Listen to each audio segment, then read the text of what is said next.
my friends, for my family today, we're gonna be talking about hardcore! Yeah! What's up, crew?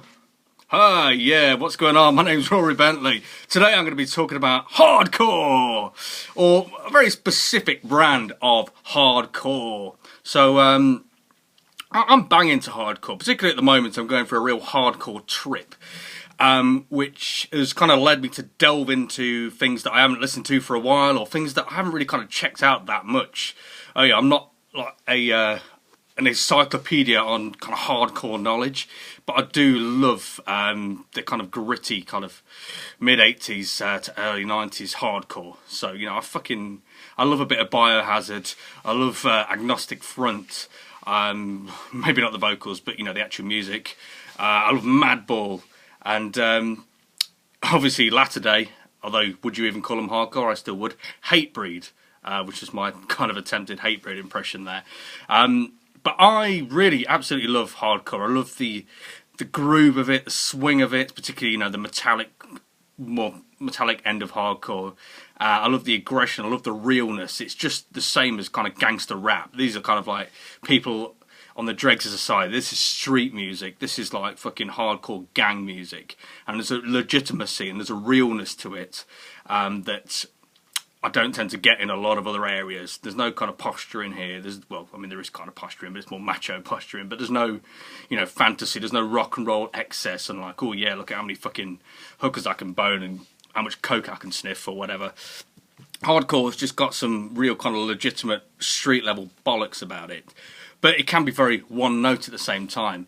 And one of the band I'm going to be discussing today is anything but one note. And, you know, you could argue, are they even necessarily a hardcore band anymore?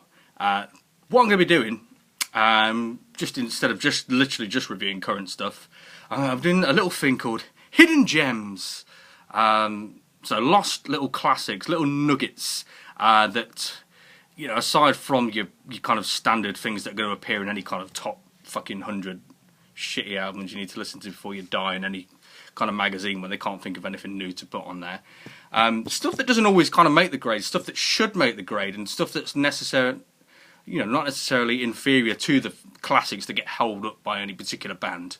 So, you know, not necessarily super underground stuff, but at the same time things that I think a top draw, I think anyway, that I recommend you checking out. You might already know this. Like I say, it's not going to be a massive revelation to you, a lot of this stuff. But today, I'm going to be discussing the band Life of Agony, who, you know, some of you might kind of recognise. Some of you see, well, how can anybody not know Life of Agony?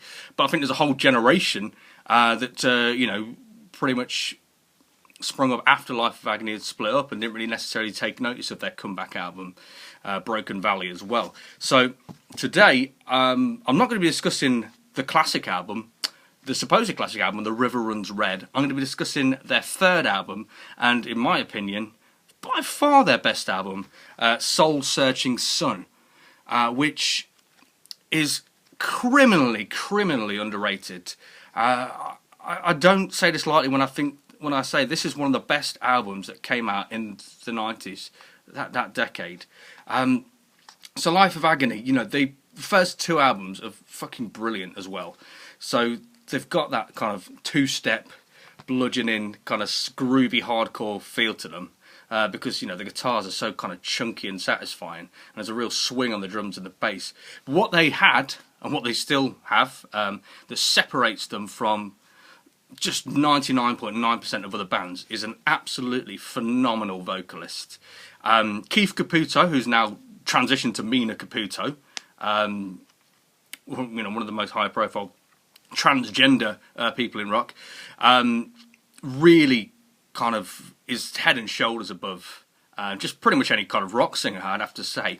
In terms of raw emotional honesty, in terms of like soul, in terms of just actually kind of ripping out his heart and throwing it on a song, there's few that really compete with Keith Caputo in any kind of music, in that sense. There's so much kind of tortured, raw, naked emotion on all of Life of Agony's songs. but particularly on this album.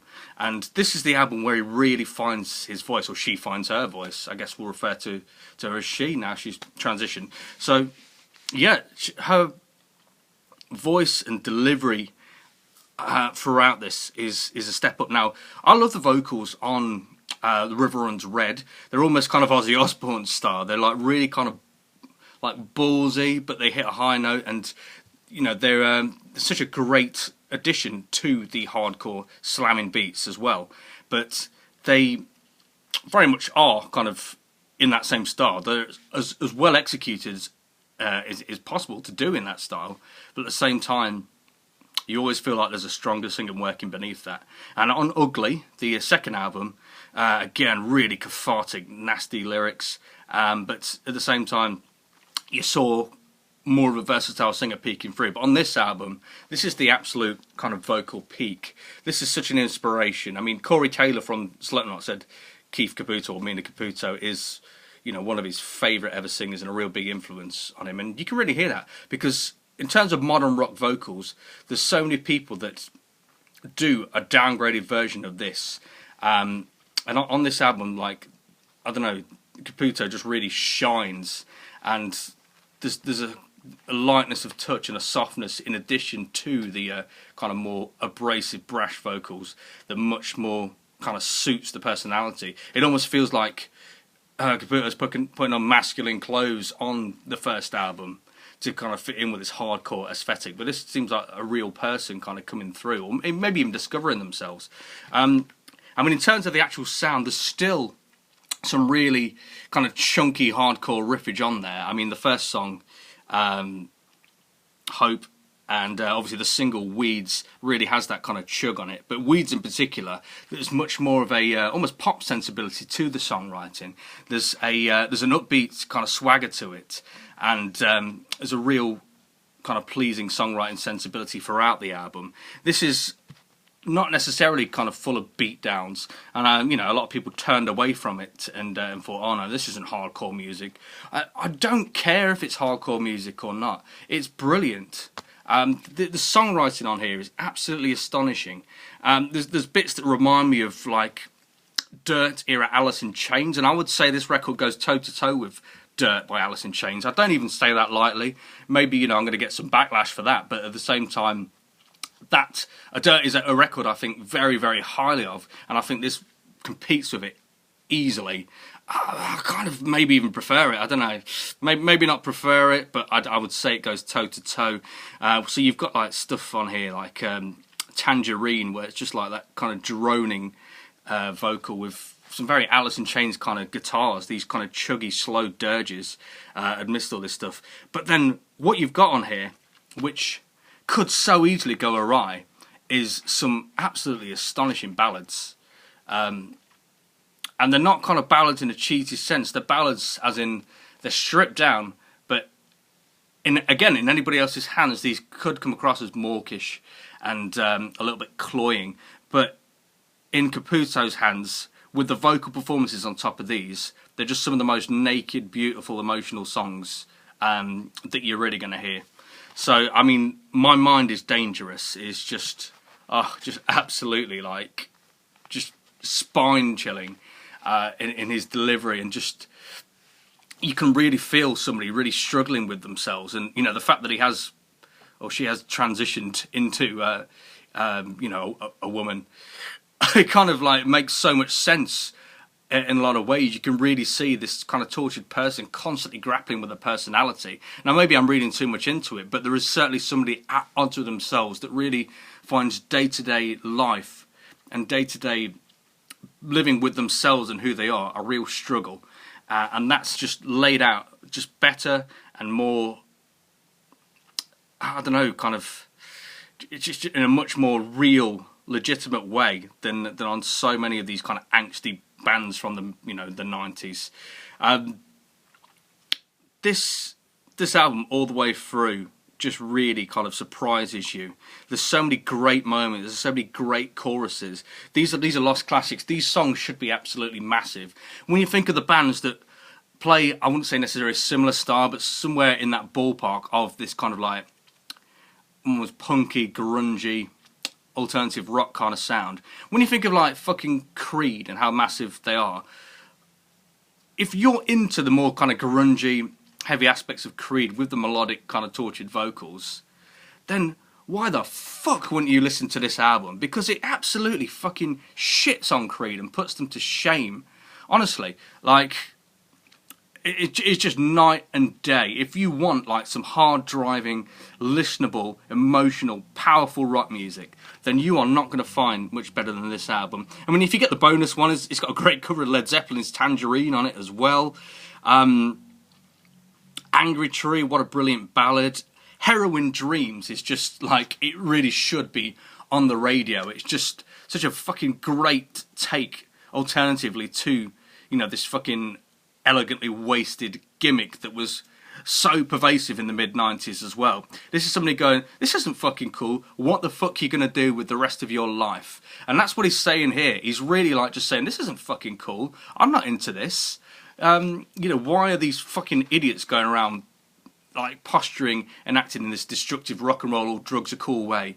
Like, there's a completely alternative way of life. And you know what?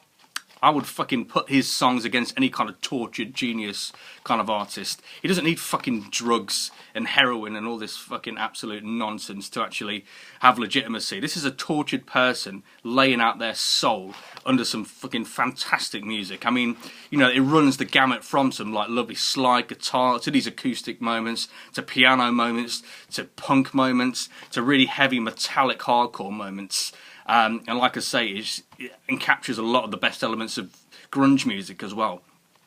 You could fucking, I don't know, if you listen to this album and you don't like it, you don't like rock music, and fuck you, because I don't care.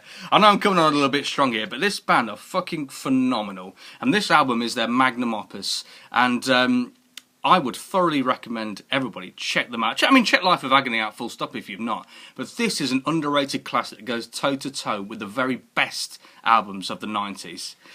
So yeah, that's my rant on Life of Agony. And this forgotten gem, this hidden gem, Soul Searching Sun. So yeah, check it out. Obviously I'm going to review some new stuff very soon. But yeah, give it a spin, let me know what you think, subscribe as always, and yeah, let me know what kind of shouty, ridiculous introduction you want me to do to the video next time. But in the meantime, for my friends, for my family, I'll see you later.